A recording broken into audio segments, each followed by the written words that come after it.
कोई चीज ऐसी जो पूछनी हो बेटा?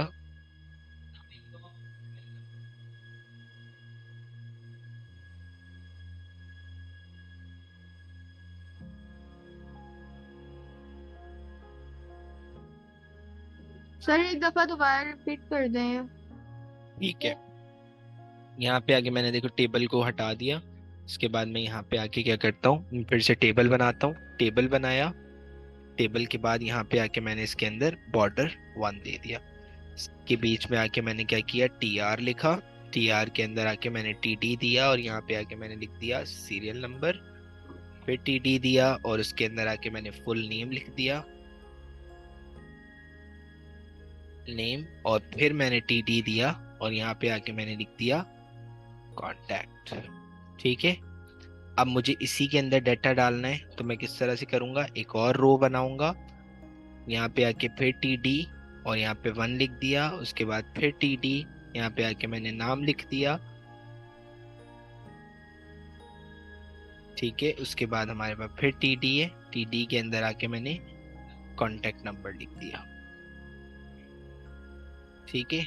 और यहाँ पे आके इसको रिलोड किया, तो ये मेरे पास एक डाटा आ गया। क्लियर यहाँ तक? कोई कंफ्यूजन?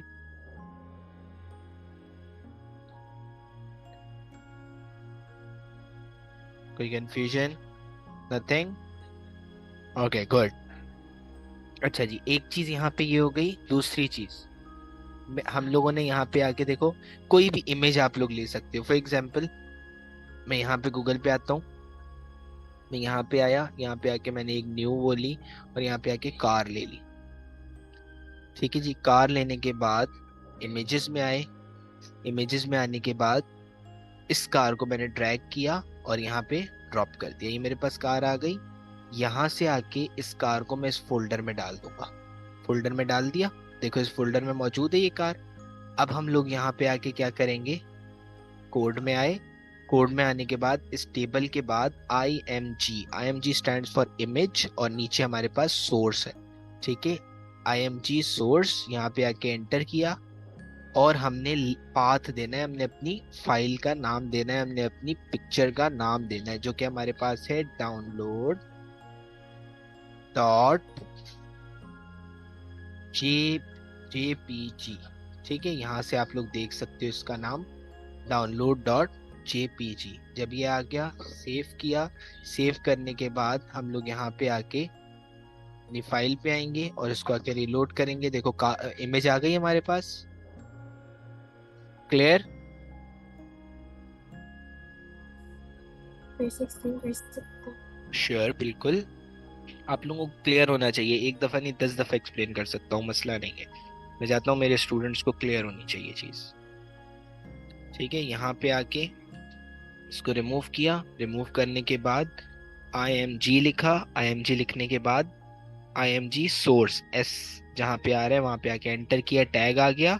और यहाँ से हमने फाइल लिखनी है, डाउनलोड डॉट जेपीजी। सेव किया। सेव करने के बाद वापस यहाँ पे आए, रिलोड किया, आ गई इमेज। क्लियर?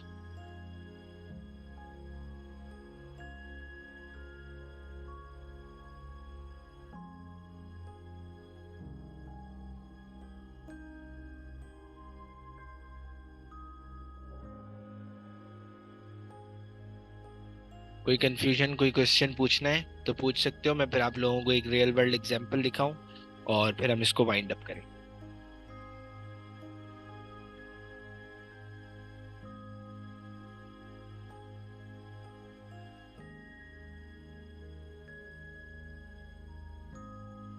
ओके। सर जब भी हम जी जी पूछो। तो जब भी हम फोल्डर्स बनाते हैं माई साइड टू, सर इसमें कोई और से नेम पुट करेंगे तो फिर तो वर्क करेगा? Repeat your question. सर जब हम फोल्डर बनाते हैं माई साइड टू के नाम नेम से, तो सर इसके अलावा कोई और इसके अलावा कोई फोल्डर पे नेम करेंगे तो वो साइट वर्क करेगी? बिल्कुल बिल्कुल वर्क करेगी। आप कोई भी नाम रख सकते हो, कोई भी नाम रख सकते हो।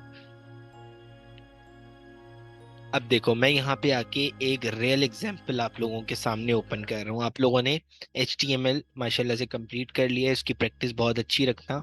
ठीक है, यहाँ पे आके मैंने जो है वो dazzle wheel dot A stand for Arab Emirates. ठीक है, यहाँ पे आके मैं आप लोगों के सामने ओपन कर रहा हूँ। ठीक है,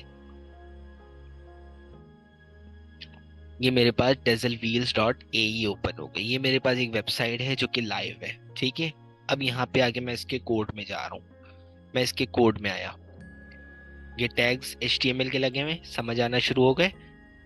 अच्छा जी, बॉडी टैग है, बॉडी टैग के अंदर काम हो रहा है। ये बेसिकली क्या टैग है, ये स्टाइलिंग क्या है, ये बेसिकली CSS है। ठीक है, CSS हमारे कोर्स में नहीं था। यहाँ पे आके देखो मैंने आपको एंकर टैग बताया, समझ आ रहा है, इसका मतलब कहीं लिंक लगा हुआ है, तो ये आपको क्लियर होना शुरू हो जाएगा। UL का टैग है तो इसका मतलब है लिस्ट बनी हुई है कहीं पे। LI का टैग है तो इसका मतलब है लिस्ट आइटम्स आ रहे हैं। ठीक है, उसके बाद हमारे पास यहाँ पे इमेजेस के टैग्स भी होंगे। यहाँ पे आके मैं और नीचे आ रहा हूँ, देखो LI के अंदर लिंक लगा हुआ है। ठीक है, एंकर का टैग है। ठीक है, यहाँ पे आके हेडिंग्स के टैग लगे हुए हैं। यहाँ पे आके इमेज का टैग है। तो बहुत सारे टैग्स ऐसे हैं जो बेसिक HTML के टैग्स हैं, और HTML के बगैर वेबसाइट नहीं बन सकती। तो यहाँ पे ये व्यू बताया गया है, PR का टैग है, ब्रेक लाइन। ठीक है, और यहाँ पे आके हमारे पास देखो UL, अक्सर जो टैग्स यूज होते हैं वो HTML के ही यूज होते हैं। बाकी जो टैग्स हैं वो जो है CSS के हैं, जावा स्क्रिप्ट के हैं। डिव एंड स्पैन भी हमारे पास जो है वो CSS के अंदर आता है, CSS की कॉलिंग प्रॉपर्टीज है ये। ठीक है, तो ये हमारे पास रियल एग्जांपल है वेबसाइट की जो कि लाइव है, जिसके ऊपर काम हो रहा है। और ये दुबई की वेबसाइट है जो कि मेरे ही क्लाइंट की वेबसाइट है, जो मैंने उनको कंप्लीट करके दी है। ठीक है, तो इस तरह से आप लोगों को व्यू की चीजें आ गई हैं। मजीद इसके अंदर आप लोग जो है वो अगर CSS करोगे, बूटस्ट्रैप करोगे, जावास्क्रिप्ट करोगे, तो मजीद आप लोग आगे जाते जाओगे। यहाँ तक कोई भी कंफ्यूजन, कभी भी कोई क्यूरी हो, कोई भी चीज पूछनी हो, आप लोग मुझसे पूछ सकते हो।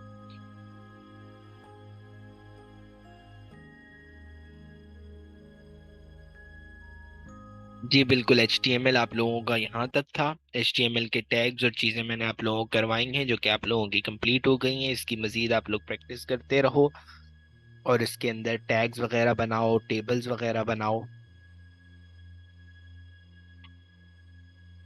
कोई और क्वेश्चन हो, कोई भी चीज़ हो, तो आप लोग मुझसे पूछ सकते हो।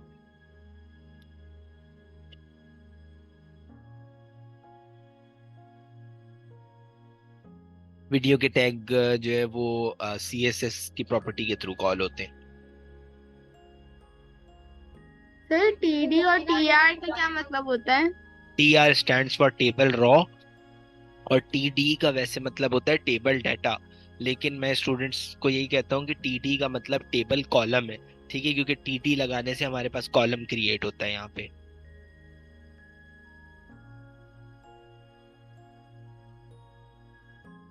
Any other question?